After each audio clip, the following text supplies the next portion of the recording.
Jake Morrison looked out the window of the transport ship and saw something that made his heart race. Nexus Prime was huge. The space station stretched for miles in every direction, with lights blinking like stars across its metal surface. Ships from dozens of different worlds came and went like busy insects around a hive. "First time seeing it never gets old," said Lisa Carter, his young assistant. She was only 28, but had studied alien cultures for years. Her hands shook a little as she checked her tablet one more time. "Nervous?" asked Commander Rick Hayes from behind them. The military man was built like a rock and had scars on his face from the Mars colony wars. Nothing seemed to scare him. "We all are," Jake said honestly. He was 52 years old and had been a diplomat for most of his life. He had talked his way out of wars on Earth and helped make peace between angry nations. But this was different. This time, he was speaking for all of humanity. 15 years ago, the first alien ship had appeared over New York City. The world had panicked at first. Then the aliens had sent a simple message in perfect English. "We come in peace. We wish to talk." That had been the beginning of everything. The ship that found Earth belonged to a trader race called the Melody. They were small, furry creatures who loved to buy and sell things across the galaxy. They told humans about the Galactic Council, a group of 12 powerful alien races who had kept peace in space for thousands of years. "Getting ready to dock," the pilot called out. Captain Steve Rogers had been chosen to command their escort ship, the UES Liberty, because he was calm under pressure. His crew had practiced this mission dozens of times. Jake straightened his best suit and checked his tie. He carried a briefcase full of Earth's greatest achievements. Music by Mozart and Beatles, pictures of art from every culture. Scientific discoveries that showed how smart humans could be. Videos of children playing and people helping each other during disasters. The docking process took an hour. The station's artificial gravity felt strange at first. Lighter than Earth but heavier than the moon. The air smelled like metal and something sweet that Jake could not identify. A group of aliens waited for them in the docking bay. Jake recognized some of them from the files he had studied. The tall, thin creature made of what looked like living crystal was a Zephyrian. Its voice sounded like wind chimes when it spoke. "Welcome, humans of Earth. I am Resonance of Stars. You may call me Resonance." Next to it stood something that looked like a cross between a bear and a lizard. This was Counselor Vextar from the Krulon Empire. His people were warriors who had conquered dozens of worlds before joining the council. He did not look happy to see humans. "So these are the newcomers," Vextar growled. His voice was deep and rough. "They look weak." The third alien was the strangest of all. The Vorthak looked like a jellyfish that could walk on land. Its skin was see-through, and Jake could see organs moving inside it. Mind speaker Zuran did not use its mouth to talk. Instead, its words appeared directly in Jake's head. "Your thoughts are loud, human. Try to think more quietly." Lisa stepped closer to Jake. She had read about Vorthak telepathy, but experiencing it was different. Rick's hand moved toward his sidearm before he caught himself and relaxed. They were led through corridors filled with aliens Jake had never seen before. Some walked on two legs like humans. Others rolled on wheels or floated in the air. A few looked like walking plants with eyes. The diversity was amazing and frightening at the same time. The council chamber was enormous. 12 thrones sat in a circle, each one designed for a different type of alien. The ceiling showed a view of space with thousands of stars twinkling above them. Jake felt very small. "Humans of Earth," said a voice that seemed to come from everywhere at once. "You have asked to join our council. Tell us why we should accept you." Jake stood up and opened his briefcase. He had practiced this speech hundreds of times, but his mouth felt dry. "Honorable counselors, we come to you in friendship. Humanity has made mistakes in our past. We have fought wars and hurt our own planet, but we have also created beautiful things. We have helped each other in times of trouble. We explore space not to conquer, but to learn." He showed them Earth's music. The aliens listened as Mozart's symphonies filled the chamber. Some of them seemed to enjoy it. Others looked bored or confused. Next came the art. Pictures of the pyramids in Egypt, paintings from Europe, sculptures from Asia, and modern art from America. Jake explained how different human cultures had created different types of beauty. "This is all very pretty," Vextar interrupted. "But what can you offer us? What can humans do that we cannot do better?" Jake had expected this question. "We offer our perspective, counselor. Every species sees the universe differently. Humans have something special. We never give up. When things look impossible, we find a way. When others say something cannot be done, we prove them wrong." "Words," snorted Vextar. "Your species has fought more wars than any 3 council races combined. You have polluted your own world and killed your own kind. Why should we trust you?" The chamber fell silent. Jake felt the eyes of 12 different species on him. Everything humanity had worked for in the past 15 years came down to this moment. "Because," Jake said quietly, "we know what we have done wrong, and we want to do better. We have come here not as conquerors, but as students. We want to learn from you how to be better than we are." Elder Kindall of the Harmony Collective spoke for the first time. Her species looked like tall, graceful birds with silver feathers. "The human shows wisdom in admitting fault. But wisdom in words does not always mean wisdom in actions."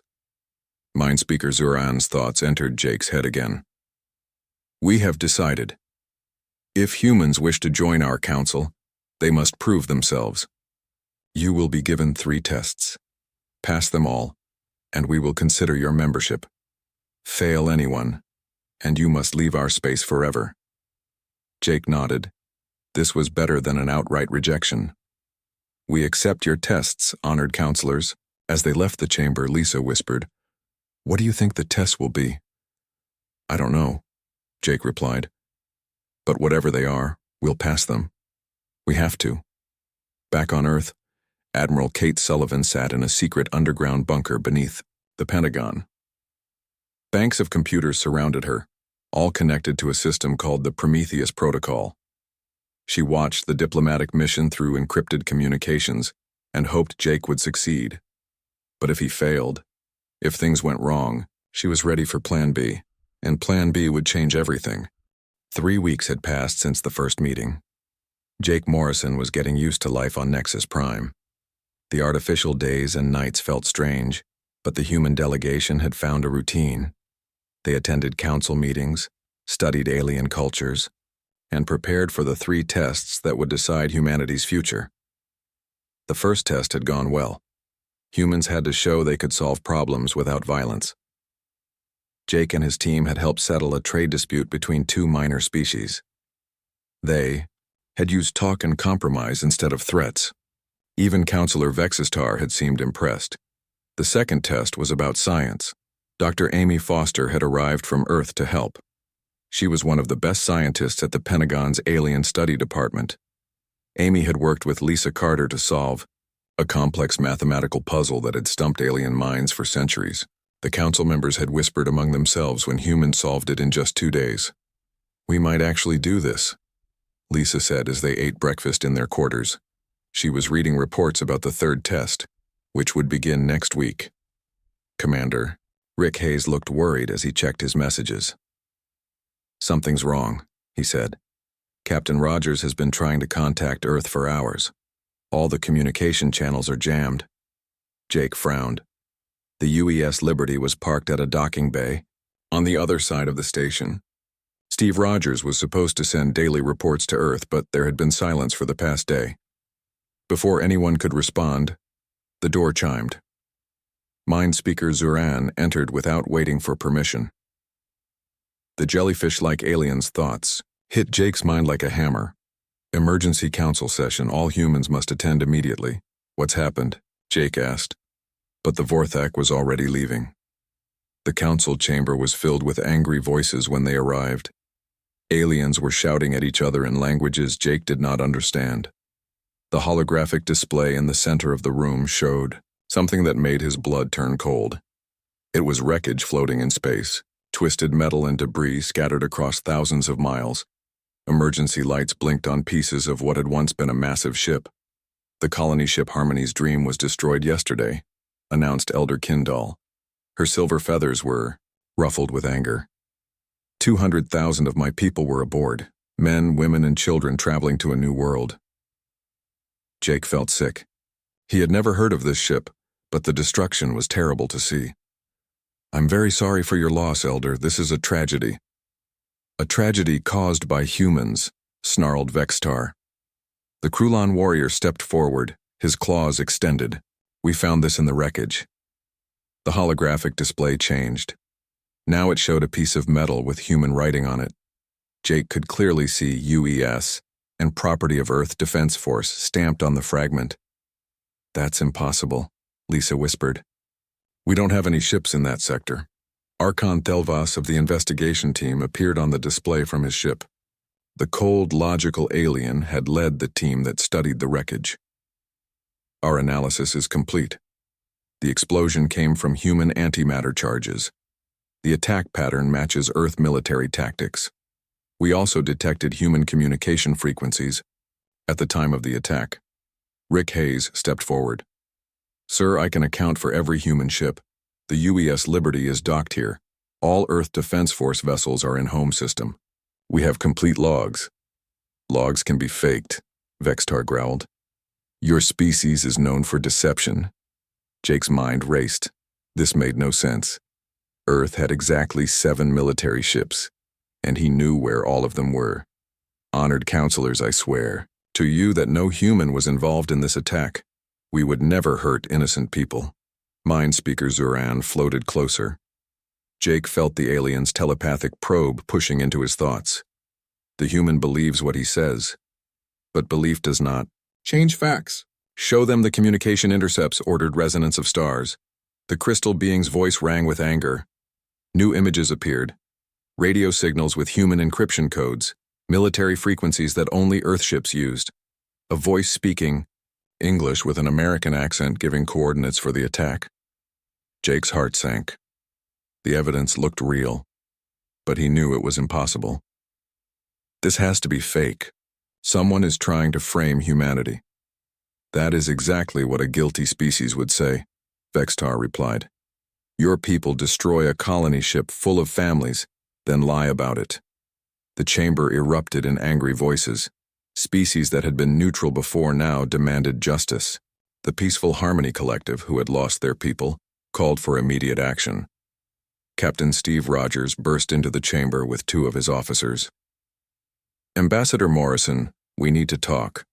Our computers detected something strange in the Seize them, ordered Archon Thelvas. All humans are now under arrest pending trial. Security robots surrounded the human delegation. Rick Hayes reached for his weapon but stopped when Jake shook his head. Fighting would only make things worse. Please, Jake said as energy shackles were placed on his wrists. Let us investigate. We can prove our innocence.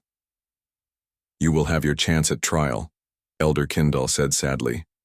But the evidence is very strong. As they were led away, Jake saw something that chilled him. Vextar was talking quietly with several other counselors. The Krulon was smiling.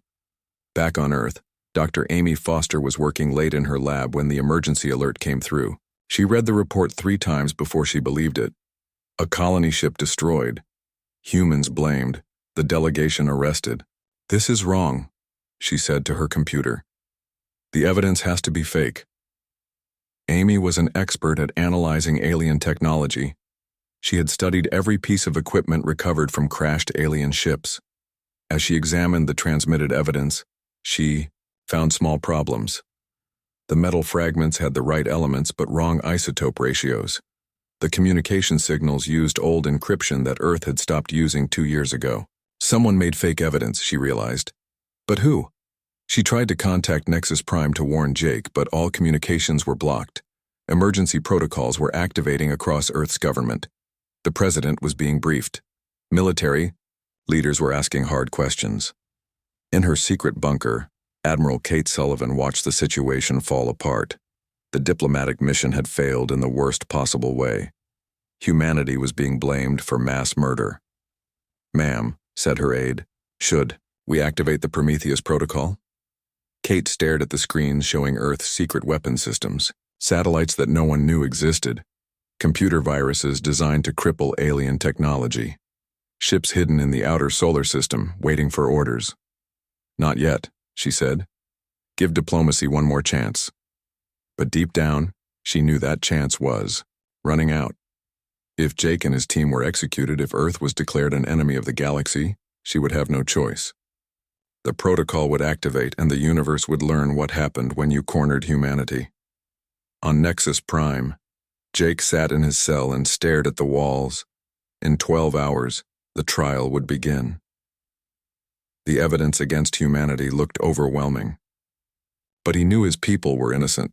Someone had planned this. Someone wanted humans dead or banished from galactic society. The question was who and why. Outside his cell, alien guards discussed the upcoming trial. They seemed certain that humans would be found guilty. The penalty for genocide was death for the leaders and permanent exile for the species. Jake closed his eyes and tried to sleep. Tomorrow would decide the fate of humanity among the stars. He just hoped someone on Earth was preparing for the worst. The trial began at dawn. Jake Morrison stood in the center of the council chamber with energy chains around his wrists. Lisa Carter and Commander Rick Hayes stood beside him. All three humans wore simple gray clothes that marked them as prisoners. 12 alien judges sat in their thrones. Each one represented billions of beings across the galaxy. Their decision would affect not just the three humans in the chamber, but all of humanity back on Earth. Archon Thelvas presented the evidence first. His cold voice filled the chamber as he showed holographic displays of the destroyed colony ship. Pieces of human technology floated in space among the wreckage. Communication recordings played the voice of someone speaking English and giving attack orders. The facts are simple, Thelvas said. Humans destroyed the Harmony's dream. 200,000 innocent beings died. The evidence cannot be denied. Jake was allowed to speak in his defense. He stood straight and looked each counselor in the eye. Honored judges, I know how this looks. The evidence seems real. But I swear to you that no human was involved in this attack. We came here in peace. We would never murder innocent people. Then explain the human technology in the wreckage, demanded Vextar. The Krulon warrior leaned forward in his throne. Explain the human voices giving attack orders. Lisa Carter stepped forward. She had spent the night studying everything they had been shown. Counselors, I found problems with the evidence. The metal fragments have the right human markings, but the atomic structure is wrong. The communication signals use old codes that Earth stopped using 2 years ago. You are saying we forged evidence? Resonance of Stars asked. The crystal being's voice rang with anger. That we would lie about the murder of children? No, Lisa said quickly. I think someone else made fake evidence to frame us. Mind Speaker Zuran's thoughts entered everyone's head at once. I have read the human minds. They believe they are innocent. But belief does not change reality. Perhaps they were tricked by their own military. Elder Kindall spoke for her people who had died in the attack. My children, my grandchildren, my friends all murdered. The evidence shows human weapons, human voices, human planning. What more proof do we need? Jake felt the room turning against them. Even the neutral species who had been friendly before now looked at humans with suspicion and fear. Please give us time to investigate. Let us prove our innocence. Time? Roared Vextar. How much time did you give the families on that colony ship? They had seconds to live after your attack began. The trial continued for 6 hours. Each piece of evidence was examined. Jake and his team answered every question. They showed flight, logs proving that all human ships were accounted for. They explained why Earth had no reason to attack peaceful colonists, but the evidence looked real. The communication intercepts seemed genuine. The weapon fragments matched human military designs perfectly. Captain Steve Rogers was brought in to testify. The steady ship captain looked shaken as he faced the council. Sirs, I can prove that the UES Liberty never left Nexus Prime. My crew and I have been here for 3 weeks. We have witnesses. One ship does not account for your entire fleet, Thelvas replied. Earth has other vessels, hidden ships, secret weapons. The voting began at sunset. Each counselor cast their judgment publicly. The Krulon Empire voted guilty. The Zephyrian Collective voted guilty. One by one, species that had lived in peace for thousands of years declared humanity a threat to galactic civilization. The Vorthak voted guilty. The ancient Zarian Empire voted guilty. Even some of the neutral species voted against humanity. When it was over, 8 counselors had voted guilty. Only 4 voted innocent. Elder Kindal stood to announce the sentence. Her voice was heavy with sadness but firm with resolve. By the ancient laws of the Galactic Council, humanity is found guilty of genocide. The punishment is immediate execution of the envoys and permanent banishment of their species from galactic space. Jake closed his eyes. He had failed. Not just himself, but all of humanity. Earth would be alone in the universe, cut off from the stars they had dreamed of reaching. Do you have final words? Kindal asked. Jake opened his eyes and looked around the chamber. These beings had judged his species based on lies, but he would not hate them for it. I want every species in this galaxy to know that humanity came here in peace. We wanted to be your friends, your partners, your students. We never wanted to hurt anyone. Whatever happens next, remember that we tried to do this the right way. The execution chamber was small and cold. Jake, Lisa, and Rick were led to a platform in the center.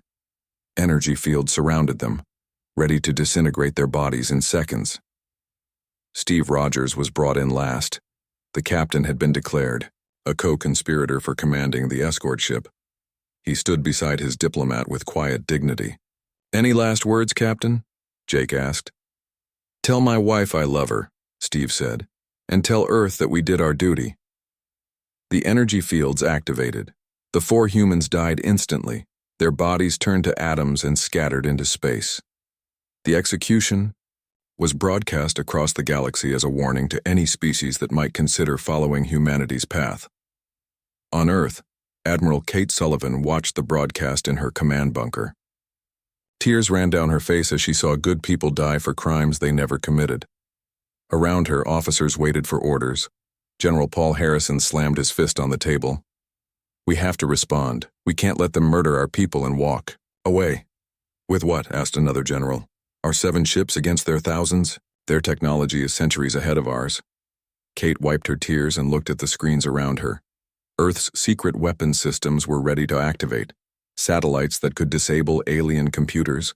Viruses that could crash their navigation systems. Ships hidden behind the moon with weapons no alien had ever seen. Ma'am, said her aide. The Prometheus protocol is ready for activation. All systems are green. Kate thought about Jake Morrison, a good man who had died trying to make peace. She thought about the lies and fake evidence that had condemned humanity. She thought about alien species celebrating the execution of innocent humans. Activate Phase 1, she ordered. Around the solar system, hidden satellites came online. Computer systems that had been dormant for years began their work. Signals went out to sleeper agents on distant worlds. Ships started moving from their hiding places. The aliens thought they had eliminated a weak, primitive species. They were about to learn how wrong they were. Humanity had spent 50 years preparing for this moment. The galaxy was about to discover what happened when you killed human diplomats. Lieutenant Commander Sam Mitchell had managed to hide on Nexus Prime when the other humans were arrested.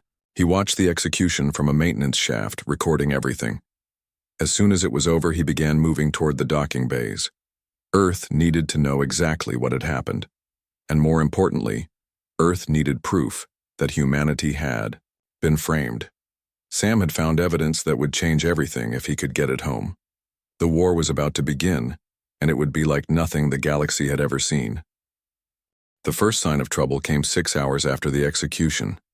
A Zephyrian cargo ship lost navigation control near Jupiter and crashed into an asteroid. The pilot sent a distress call saying all his computers had gone crazy before the signal cut off. Admiral Kate Sullivan sat in the Prometheus Command Center, 3 miles underground beneath the Rocky Mountains. Around her, hundreds of technicians worked at computer stations. Screens showed targets across the galaxy lighting up as Earth's hidden systems came online. Phase 1 is working perfectly, reported Dr. Nathan Cross. The elderly scientist had designed the Prometheus Protocol 20 years ago when he was still young and hopeful. Now his gray hair and tired eyes showed the weight of what they were doing. Our computer viruses are spreading through their networks faster than expected. Kate nodded but felt no joy. How many alien ships have been affected? Over 3,000 so far. Navigation systems, weapons computers, life support controls. The aliens are starting to panic. President Helen Grant appeared on the main screen from the White House bunker. She looked older than her 60 years. The weight of leading humanity through its darkest hour showed in every line on her face. "Admiral, the world is watching. Are you sure this is the only way?" Kate thought about Jake Morrison's final words. The good man had tried to make peace and died for it. "Madam President, they executed our diplomats based on lies. They declared war on humanity. We're just finishing what they started." Across the galaxy, the Galactic Council was learning that humans were not the primitive species they had thought. Krulon warships found their targeting systems infected with viruses that made their weapons shoot their own ships. Fourth-act telepaths discovered their mind-reading abilities blocked by strange signals from space. Dr. Rachel Stone led a team of scientists in Colorado who were turning alien technology against its makers. Every piece of equipment that crashed, aliens had left on Earth over the past 15 years had been studied, copied, and improved. "The nanobots are ready for Phase 3, Rachel announced over the communication system. "But Admiral, once we release them, there's no stopping them. They'll consume every piece of alien technology they touch." Kate knew what that meant. The tiny robots would eat alien ships, stations, and equipment until there was nothing left. It was humanity's ultimate weapon, designed to level the playing field against enemies with superior technology. Not yet, Kate decided. Let's see how they respond to Phase 2 first. The second phase began at midnight Earth time. Hidden human, ships that had been waiting behind the moon and in the asteroid belt, moved to attack positions. These vessels had been built in secret over 20 years, using technology stolen from alien crashes and improved by human engineering. Captain Maria Santos commanded the UES Retribution, the largest ship in the secret fleet. Her crew of 300 had trained for years without knowing their real mission. Now they understood why the training had been so intense. "All ships, this is Retribution," Maria broadcast to the hidden fleet. "You know what the aliens did to our diplomats. You know they want to wipe us out. Today we show them that humanity doesn't die quietly." The first target was a Krulon listening post near Mars. The aliens had built it to spy on Earth's communications. The human ships surrounded it before the Krulon knew they were there. "This is Captain Santos of the Earth Defense Force," Maria announced to the listening post. "You have 30 seconds to abandon your station before we destroy it." The Krulon commander's response came back full of anger and disbelief. "Impossible. Humans have no ships capable of reaching us. You are bluffing." Maria smiled coldly. 20 seconds. The Krulon tried to call for help, but their communications were jammed by human technology. Their weapons wouldn't lock onto the human ships because of the computer viruses. When the 30 seconds ended, Maria gave the order. The listening post disappeared in a ball of fire. The explosion could be seen from Earth through telescopes. It was humanity's first public strike back. On Nexus Prime, the Galactic Council held an emergency meeting. Counselor Vexitar paced around the chamber like a caged animal. The proud Krulon warrior was learning that humans were far more dangerous than he had believed. "How is this possible?" demanded Resonance of Stars.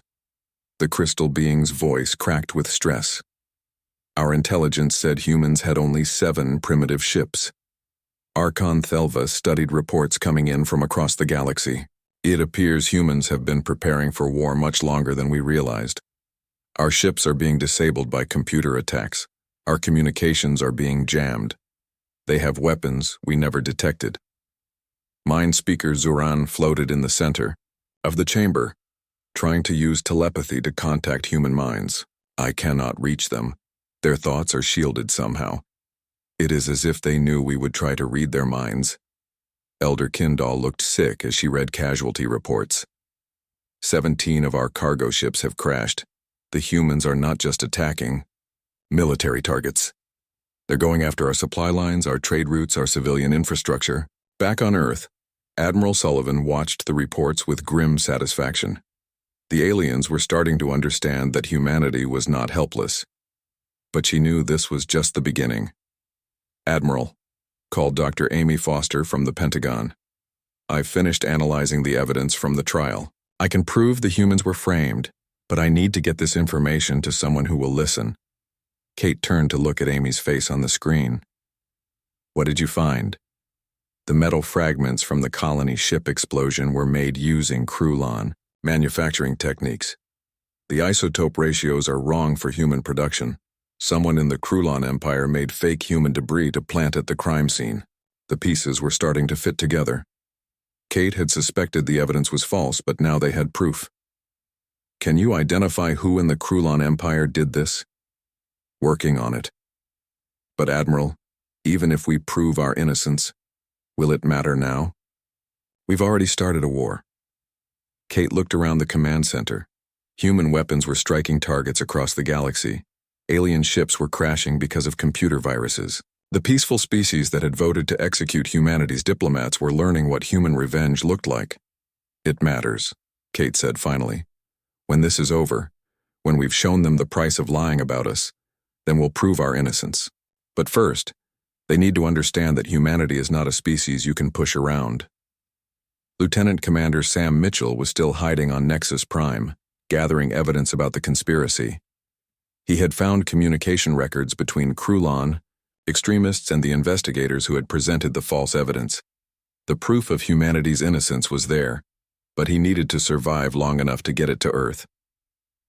As alien security forces searched for him, Sam watched human ships appear on long-range sensors. The secret fleet was larger than anyone had imagined. Earth had been preparing for this war since first contact, and now the galaxy would learn what that preparation had achieved.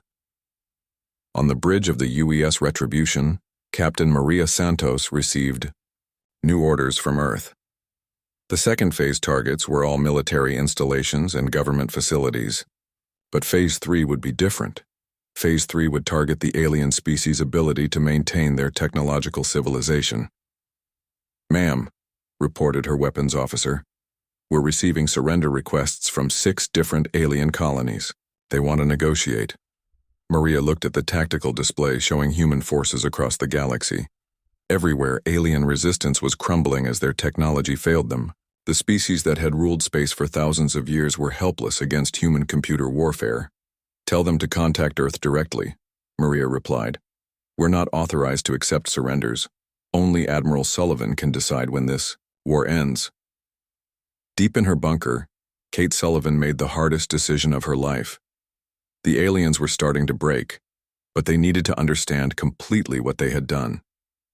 Humanity would accept nothing less than total victory and a complete restructuring of galactic power. "Begin Phase 3, she ordered. "Release the nanobots." The nanobots spread through space like a deadly plague. The tiny machines ate through alien ship hulls, space stations, and communication arrays. Within hours, the Krulon Empire's mighty warfleet was reduced to floating scrap metal. Their weapons, their shields, their engines, everything technological simply dissolved. War Master Gorth stood on the bridge of his flagship as it fell apart around him. The proud Krulon warrior had planned this war for years, but he had never imagined it would end like this. His own weapons were gone. His communications were dead. Even his life support systems were failing. "Sir," gasped his aide, "the humans are demanding our surrender. They want to speak with you directly." Gorth's claws extended in rage. "Never. I will not bow to these primitive apes." But across the Krulon Empire, other leaders were not so proud. Strategos Veltar led a group of moderate Krulon who had always opposed Gorth's extreme ideas. As their civilization crumbled around them, Veltar made a choice that would save his people. "This is Strategos Veltar of the Krulon Defense Force," he broadcast on all frequencies. "I am placing War Master Gorth under arrest for crimes against the Galactic Council and the human species. We surrender to Earth and ask for mercy." The civil war within the Krulon Empire lasted only 6 hours. Gorth's supporters found their weapons useless against the nanobots. Feltar's forces, using older technology that the nanobots ignored, quickly took control of the major worlds. On Nexus Prime, Lieutenant Commander Sam Mitchell finally made his move. The station's security systems had failed along with everything. He reached the communications center and sent a message directly to Admiral Sullivan on Earth. "Admiral, this is Mitchell. I have proof that humans were framed. War Master Gorth and his supporters faked the evidence. They destroyed the colony ship themselves and blamed us. I'm sending you everything I found." The data files Mitchell transmitted contained communication records, manufacturing details, and witness statements. The evidence was overwhelming. The Krulon extremists had planned the whole thing to justify a war against humanity. Admiral Kate Sullivan read the files with a mixture of anger and satisfaction. She had known humans were innocent, but having proof made all the difference. "Dr. Foster, can you verify this data?" Amy Foster worked through the night analyzing Sam's evidence. "It's all real, Admiral. The Krulon made fake human technology, using our stolen designs. They even hired actors to record the fake communication signals. War Master Gorth planned this whole conspiracy. President Helen Grant joined the discussion from Washington. Admiral, we have our proof. Should we call off the nanobots?" Kate looked at the tactical displays showing alien civilization collapsing across the galaxy.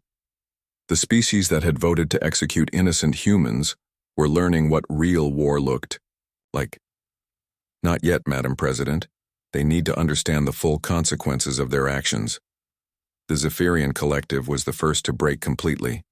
Their crystal ships couldn't survive the nanobots, and their entire trade network collapsed. Crystal Singer Nalthus managed to reach Earth through quantum communication. "Humans of Earth," her voice rang with desperation. "We were wrong. We see now that you were innocent. Please show mercy to our people. We will do anything to make this right." Similar messages came from across the galaxy. The Vorthak Empire, the Harmony Collective, even the ancient Zerion civilization, all begging for humanity to stop the destruction. On Earth, millions of people watched the news with mixed emotions. They were proud that humanity had shown its strength, but many felt sad about the death and destruction. Jake Morrison had wanted peace, not war. Admiral Sullivan made the hardest decision of her career. Begin nanobots recall protocol. Bring our people home. It's time to talk. The nanobots were designed with a shutdown command that only humans knew. Across the galaxy, the tiny machines stopped consuming alien technology and returned to their launch points. The destruction ended as suddenly as it had begun. Captain Maria Santos received new orders as her fleet regrouped near Earth. "All ships were going back to Nexus Prime, but this time we're going as the strongest military force in the galaxy." The new Galactic Council meeting was very different from the last one. Human ships surrounded Nexus Prime in a show of force that no one could ignore. Admiral Sullivan herself came to represent Earth, wearing her full military uniform. The surviving counselors looked very different than before. Some were injured, others were refugees whose home worlds had been devastated. All of them understood that the balance of power had changed forever. "Honored counselors," Admiral Sullivan began, "we come here not as supplicants, but as the wronged party seeking justice." She presented Sam Mitchell's evidence to the council. The proof of the Krulon conspiracy was undeniable. Communication records showed Gorth planning the fake attack. Manufacturing data proved the debris was made using Krulon methods. Even video recordings showed Krulon agents planting the false evidence. Elder Kindall wept as she watched the proof. Her people had died because of Krulon lies, and she had helped execute innocent humans in response. "We were fools. We let anger cloud our judgment. Can you ever forgive us?"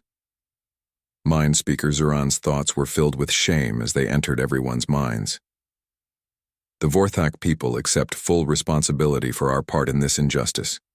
We failed in our duty to seek truth." Admiral Sullivan stood in the center of the chamber where Jake Morrison had once pleaded for understanding. "The old Galactic Council is dead. It died when you executed innocent diplomats based on lies. But humanity is willing to help build something better. The terms of the new alliance were simple but revolutionary. The Galactic Confederation would be formed with humanity as a founding member and military leader.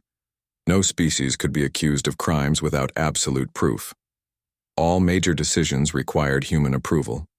Most importantly, the Morrison Doctrine was established.